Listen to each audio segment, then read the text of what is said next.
langsung nih sama klien kita gitu ya, sama pelanggan kita. Jadi kalau ditanya seberapa penting komunikasi yang dilakukan antara customer service khususnya untuk maintenance si perusahaan ini, ya penting banget gitu, karena customer service ini nanti bisa uh, kita gunakan juga untuk bisa melakukan komunikasi baik untuk menyampaikan informasi, handling komplain gitu ya, terus membangun hubungan yang baik sama si klien kita. Nah itu bisa banget gitu, makanya tentu komunikasi interpersonalnya si customer service ini harus bagus gitu, karena dia kan yang akan mentreatment tuh si pelanggan kita gitu ya, dia yang akan mengalami komplainan gitu, dia akan ketemu langsung. Jadi kalau ditanya seberapa penting, penting sekali. Karena dia yang akan berinteraksi secara langsung dengan seluruh klien kita, khususnya ketika klien kita sedang menghadapi masalah.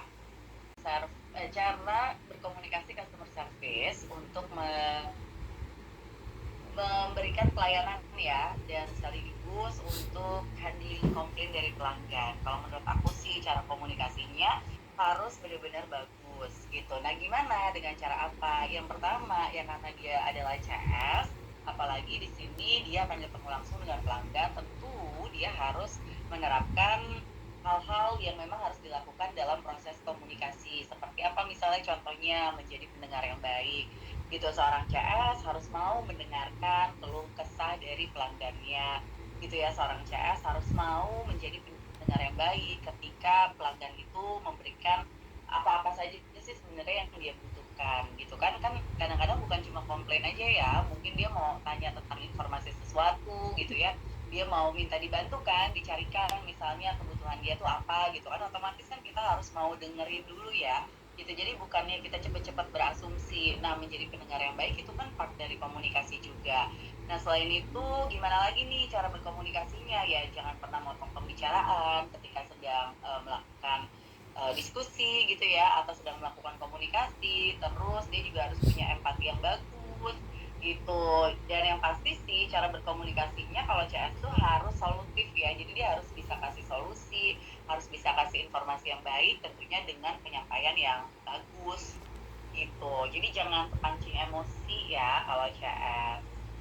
Baik.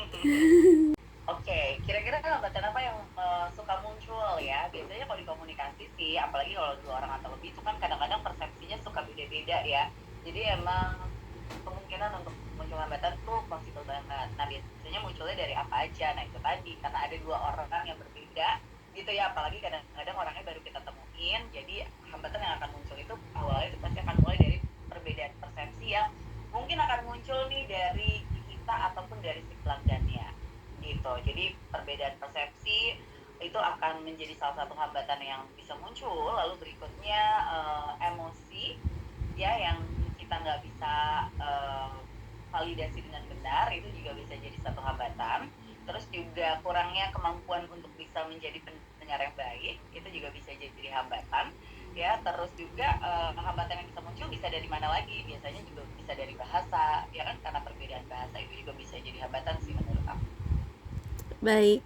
gitu. Istilah-istilah kan, karena perbedaan bahasa tuh kayak misalnya kan, apalagi ini berhubungan sama teknis ya, Mm-mm. mungkin ada kata-kata teknis yang disebutin sama CS, ternyata si pelanggan tuh nggak ngerti gitu. That's why kan harus disederhanain gitu kan. Tapi kan kalau CS yang nggak ngerti, cara komunikasinya menyederhanakan, atau misalnya si CS yang nggak ngerti siapa customernya, ya perbedaan bahasa itu bisa aja muncul kan. CS-nya tetap kekeh gitu ya, pakai Mm-mm. bahasa-bahasa yang dia tahu gitu kan, Mm. sedangkan si pelanggannya apaan sih maksudnya gitu. Nah kayak gitu-gitu kan bisa juga tuh jadi permasalahan sih, hambatan Iya, gitu. baik. Terus juga sama ini sih, kadang-kadang yang suka jadi masalah tuh respon ya, Iya. respon gak empatik gitu ya. Iya. Apakah misalnya si CS yang mungkin emosi gitu ya, karena emosi kan bisa jadi dia jadi ngasih responnya setengah-setengah. Nah itu juga bisa jadi hambatan sih, karena kan bikin si customer-nya juga jadi nggak satisfied ya Mm-mm.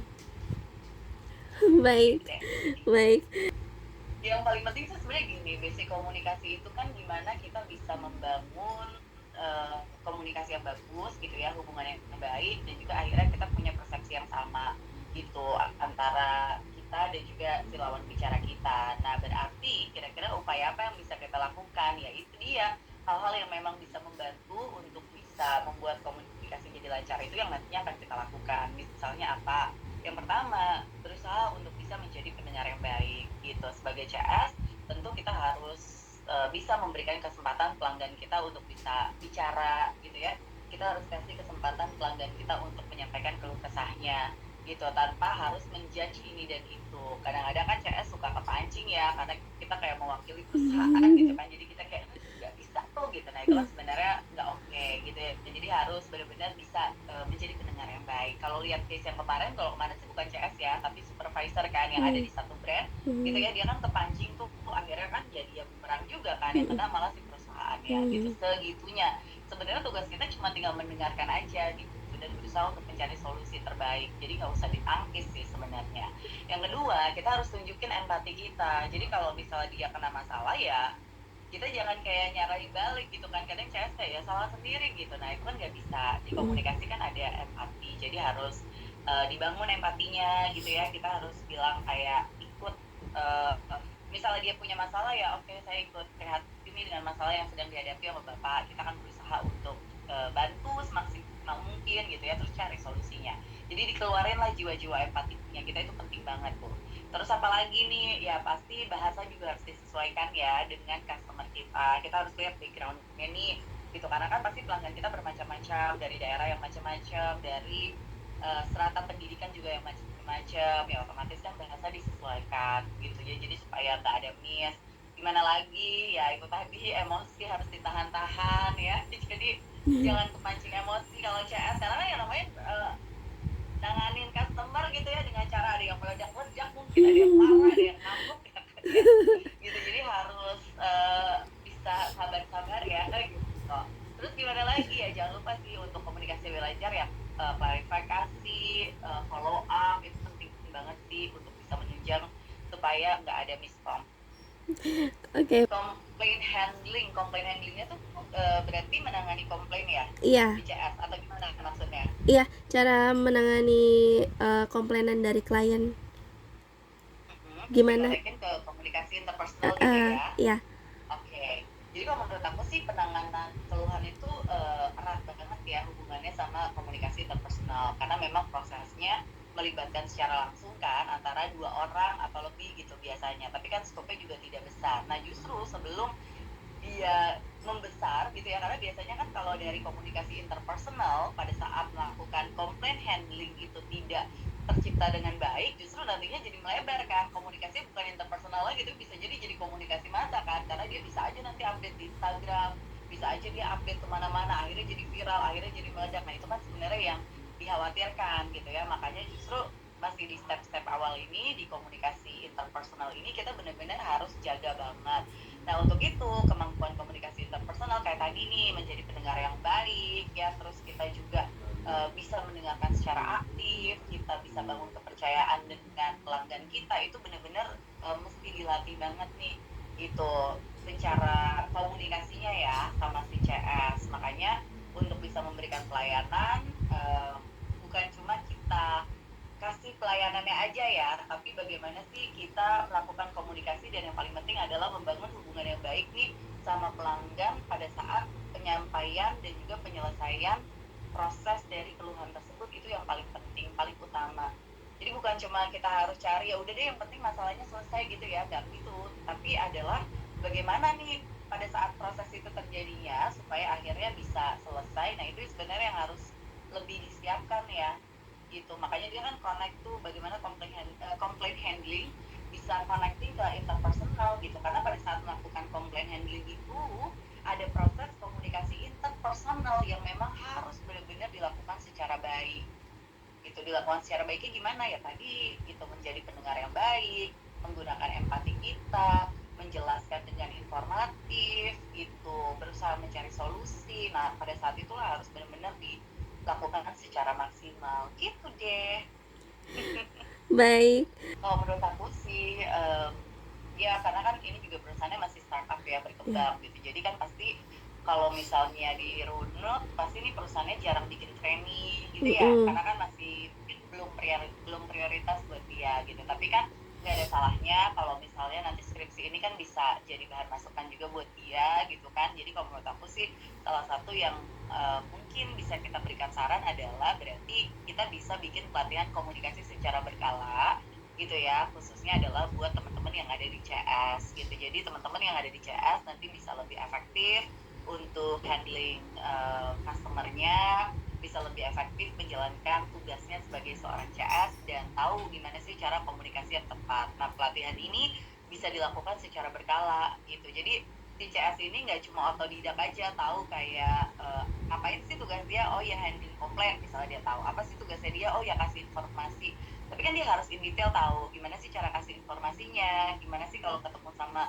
pelanggan tuh gesturnya, body language-nya. Nah itu kan semuanya bisa dilakukan dengan adanya training ya atau pelatihan berkala itu gitu. Terus yang kedua mungkin bisa dibuat SOP-nya lebih detail gitu ya. Jadi kayak udah ada standar-standarnya nih di perusahaan gimana sih untuk aku nggak tahu sih udah ada atau belum ya. Tapi kalau misalnya belum ada mungkin bisa dibantu untuk dibuatkan SOP-nya gitu ya sama perusahaan. Jadi kalau pelanggan ada masalah tuh sebenarnya flowing-nya harus gimana nih gitu, penanganannya gitu ya, kira-kira gimana yang mesti dilakukan supaya yang paling penting adalah kepuasan pelanggan itu harus nomor satu. Karena biasanya kalau CS ya kunci akhirnya adalah satisfying ya, si customer-nya itu harus benar-benar ngerasa nyaman, harus benar-benar ngerasa terbantu gitu, harus benar-benar ngerasa happy gitu ya, karena masalahnya dia ada solusinya kayak gitu sih, kurang lebih bisa selesai gitu ya masalahnya. Iya, baik. Miss, maaf sebelumnya tadi yang pertanyaan pertama itu mungkin bisa diulang ya, Miss ya, soalnya aku lupa. Lupa nge-record. Iya, lupa nge-record. Oke, boleh dong. Jadi tadi kan pertanyaan itu apa ya? Komunikasi interpersonal gitu ya. Komunikasi interpersonal itu kan komunikasi yang dilakukan oleh satu orang atau lebih gitu ya, supaya mendapatkan persepsi yang sama gitu. Jadi memang ada proses pertukaran pesan, pertukaran informasi gitu ya pada intinya supaya persepsinya itu akhirnya bisa sama. Misalnya contohnya apa? Kayak kita ngobrol sama teman gitu, tapi memang skupnya tidak terlalu besar ya seperti mass communication atau group communications gitu. Dan so kan cuma dibilang makanya 2 orang atau lebih gitu, lebihnya tuh bukan lebih 50 orang ya. Lebih 50 orang berarti bentuk komunikasinya udah beda lagi, kurang lebih sih kayak gitu. Iya, baik. Terima kasih ya Miss Citra udah meluangkan Apa-apa. waktunya untuk daftar Iya, untuk membantu Mbak wawancara. Juliana, semoga lancar. Iya.